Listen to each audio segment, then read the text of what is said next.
with the head coach interim at Fordham, Candice Green. Coach, thank you so much for being with us on this A10 Weekly. We're excited to spend some time with you.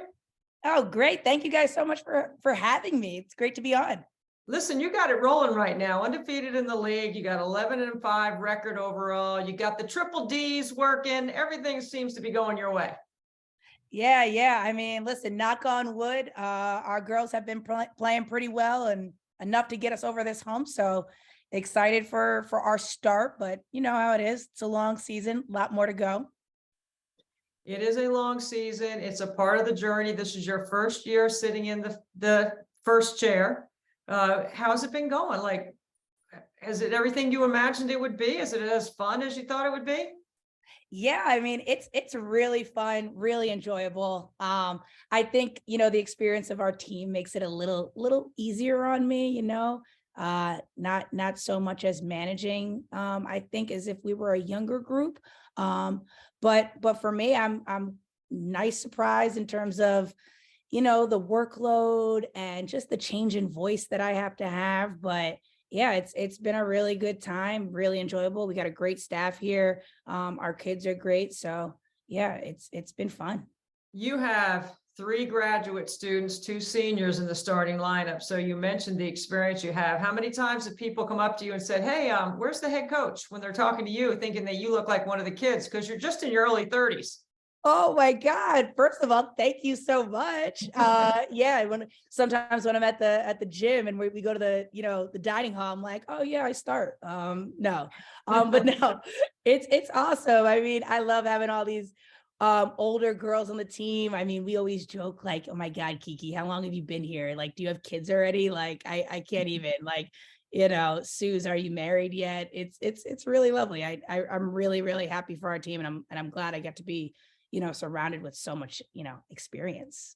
So one of those older players on your team just happens to lead the league in scoring, Asiah Dingle, your point guard, and she is phenomenal. And she's fast and explosive. What are some of the traits that you like in her as your point guard? Yeah, first, I love that she can play both sides of the ball. Defensively, we sometimes call her a one-man press because she really bothers the point guard. She can get steals, get us easy buckets. So first and foremost, love what she does on the defensive end. And then offensively, she's just such a talent. She can get to the rim. She's been shooting the 3 a lot better this year. She's getting her teammates involved. She's leading us in assists. Really excited and happy for just how she's come alive this season. Not that she didn't do great stuff for us last year, but this year in particular, she's really kind of gone off. Well, I love the triple D nickname. So let's talk about the other 2 Ds, because we got Dingle, your point guard, then you got Caitlin Downey, and you got Anna DeWolfe. So break their games down a little bit. And what's it been like coaching these 3, the triple D? I love it. Yeah, I mean, it's fun. It's exciting, when you have that kind of talent, you don't do as much coaching. It's more, just keeping everybody together. Kiki, just a rock, she does it in terms of, for us offensively. She can shoot the 3. She, extends defense. She's a phenomenal passer. She's also got a great mind for the game. She'll be calling sets from the side. Coach, see this. Defensively, I think she does a great job of hitting the glass for us and rotating. And then, Anna is Anna, right? She's got a knack with the ball. She knows how to put it in the hoop. She's playing with such great pace this year. I love how she's been moving off the ball. And then on defense, she's actually been playing really good for us these last few games, playing really solid, holding her ground, seeing both, just doing all the little things we've been asking her to do. And just the combination of those guys, it's really nice because it's anybody's night, obviously Anna and Dingle are definitely a little bit more of our go-to players, but Kiki has had her nights, Meg has had her nights. So it's just nice to have such depth. I think in the women's game, when you have what you have, 3 players, they combine for almost 50 points, and you're second in the league in scoring as a team. When you look at the identity of your club, what do you want people to see when they watch your team play? Yeah, I mean, first and foremost, I want us to see him as like a fast and, aggressive team on both sides of the ball. And then I'd like for people to see us and be like, that's a resilient group. We try to preach being in the moment and not letting anything that's happened in the past affect what you're doing in the now. Also not worrying about what's happening in the future. And I think our group has done a really good job of, trying to internalize that and play like that on the court.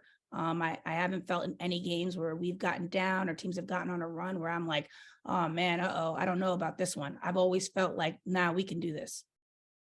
I think the A10, when I'm watching and studying the league, it looks like it's as good as it's ever been. UMass and Rhode Island are excellent. St. Joe's is back. Cindy's done a great job there. And then Fordham always in the top half of the league, just to name a few. It's got to be a challenging scout to put together to take on some of the players in the league that you got to take on. How's that been for you, putting all that together and, as you said, finding your voice as the leader? Yeah, no, I mean, I'm not going to lie. That's probably the most difficult part of the job. We have a strong league. The COVID year has made everybody, really, really experienced.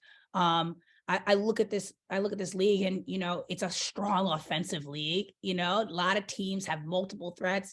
UMass, for example, I mean, they're for all 5 starters, big threats. I mean, we play Duquesne this Saturday. Everybody, top 5 are all averaging over 10 points, right? There's no easy defensive assignment.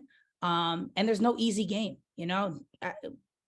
we look at every game as a challenge, and there's none of them that I'm like, oh, this is an easy win. All of them are going to be tough. But it's good for our league, right? We don't want any easy games. We want it to be tough so that, hopefully in postseason, one of us can make a run. Yeah, you want to make a run, but you also want multiple bids. And it feels like this is a year where there's more parity in the game across the board. And it could be the COVID year, the transfer portal, all those things combined are allowing players to stay maybe a little bit longer, which I think makes the product better. I'm all about the product. I care about the product being good.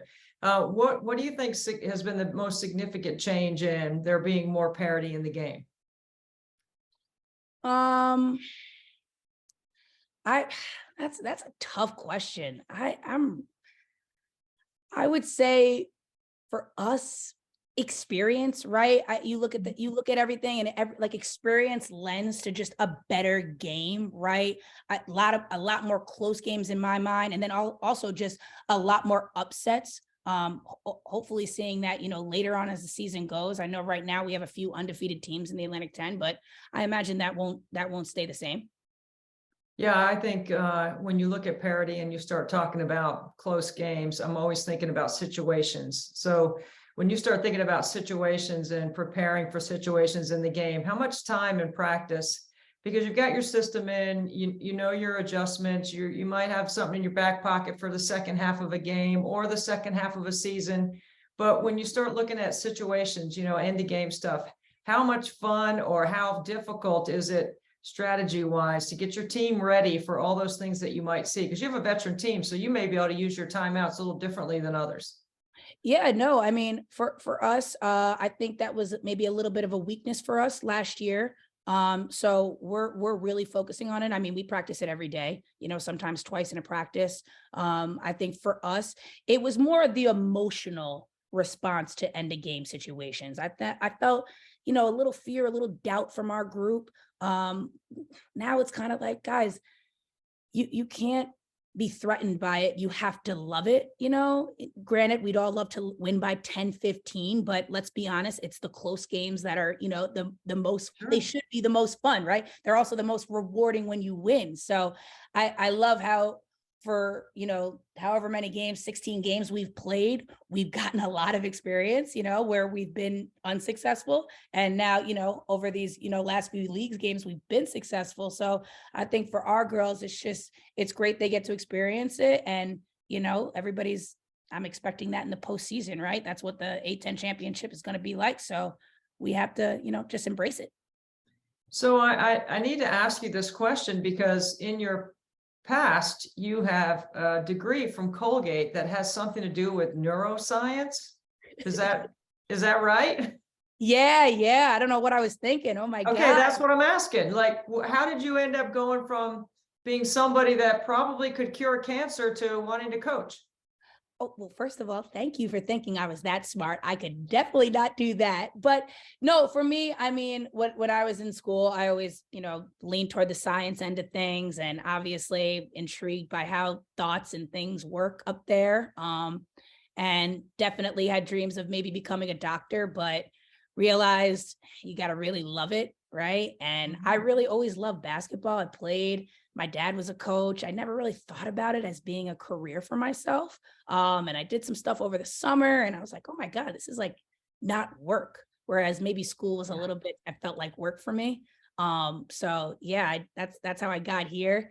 It was really fun in school. It was a lot of hard work, a lot of late nights, I'm not gonna lie. But yeah, no, it really, I don't know how much it translates. It definitely translates in terms of, studying behavior. I'm a really big person on that, and just understanding, how to deal with your emotions, the psychology of things. But Sure.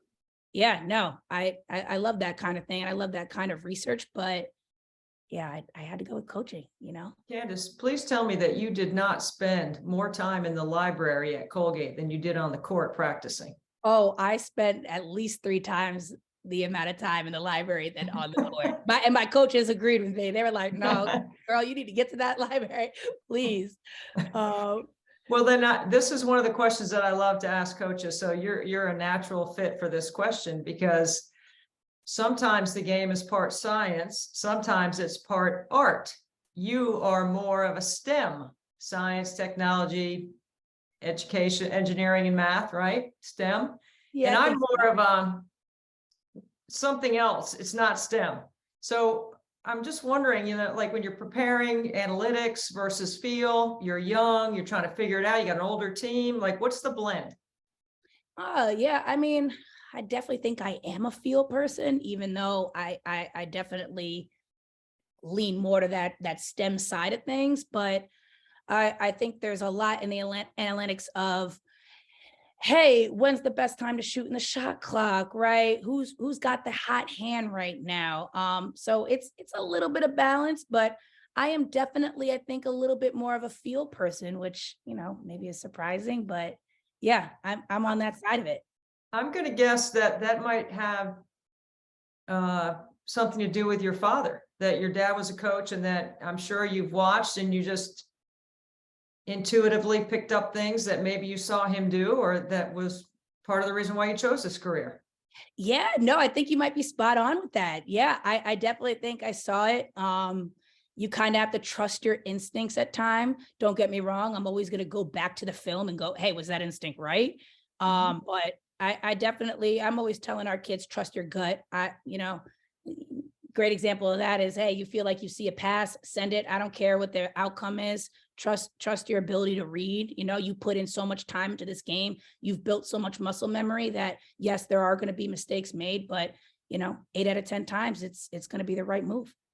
If you're going to give some advice to someone that was a scientist, yet chose something that was their passion, like basketball, what advice would you give to some young girl out there that's thinking about knowing that there's a balance between STEM and athletics? I think I would have to say, trust your gut, go with what you feel. But also rely on the people around you to help guide you. I think that was a major part of what I did too. Very, very interested in research from others, people that have experienced things. So it's kind of that personal feeling along with the information you gather from others. Yeah, that would be my advice. Well, Candice, this is one of the reasons why we love doing this podcast, is because we get to meet and humanize and strategize and spend some time with some coaches around the women's game that maybe we may not have gotten a chance to listen to. So thank you so much for taking the time. I know you're game prepping and probably took you away from film, but we really appreciate it. No, not at all. Thank you so much for having me. I really appreciate it.